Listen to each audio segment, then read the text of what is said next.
Magandang gabi po sa lahat. Luzon, Visayas, Mindanao, tayo nagbabalik dito sa aking munting YouTube channel para mag-discuss ulit ng another coins. Ayan po. At ito ay ating hilig. Kaya ito ang ating ginagawa. Mangoleksyon ng barya ang ating hilig. Ayan.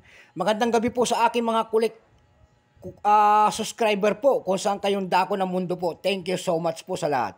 Doon naman po sa nanonood doon sa aking FB page po, maraming salamat din po. Ayan, sa Mil Soriano rin ang aking FB page. Thank you so much din po sa mga nanonood. Ayan, babatiin ko lang yung aking mother dyan. Dyan po sa Dumpay, Basista, Pangasinan po, mga Soriano family. Ayan po.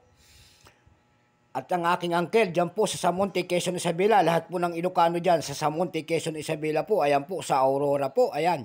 Mga Pinto family po, magandang gabi po sa lahat. Ang ating pag-uusapan po ay pera po ng NGC.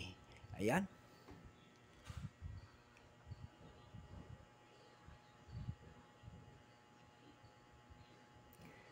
(2019) ang ating pag-uusapan. Ayan po, 2019 po ang ating pag-uusapan. Makikita nyo po ang isang imahe ng isang lalaki. Ayan po. Nakalagay po sa kanyang tagiliran, 10 peso. And then years. And then, Republika ng Pilipinas. Siya po ay si Apolinario Mabini. Ito po ay nakapaloob sa English series. Ayan po. Pagkatalikod ho natin, makikita naman ho natin ang isang kapa-kapa. Ayan.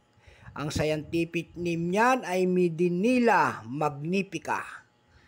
Ayan. And then, bagong tatak ng ating Bangko Sentral. Bago tayo magsimula, kikilalanin mo muna natin siya. Siyempre, issue po, Philippines, period, Republic, 1946 up to date po. Type, standard circulation coins. Years, 2017 hanggang 2020. Value, 10 pesos po. Currency, piso, 1967 up to date po. Composition po nito ay nickel-plated steel. Ayan, namamagnet po yan. Magnetin natin. Ayan. Kahit nasa capsule po, magnetic. Ayan, namagnet siya.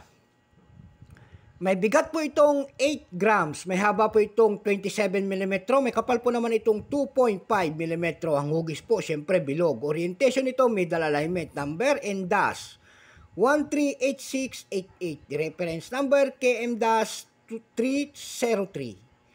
Ito pong year 2019 na ito, ang ginawa ng ating Bangko Sentral, ito po ay 16% lamang. Ayan po.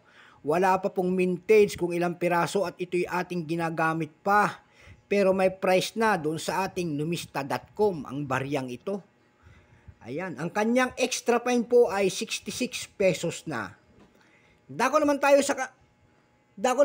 sa kanyang pandaigdigang presyo po. Ayan. Doon sa ating ebay.com po nito, may nagbebenta po nito ng 2 pieces na 200 pesos.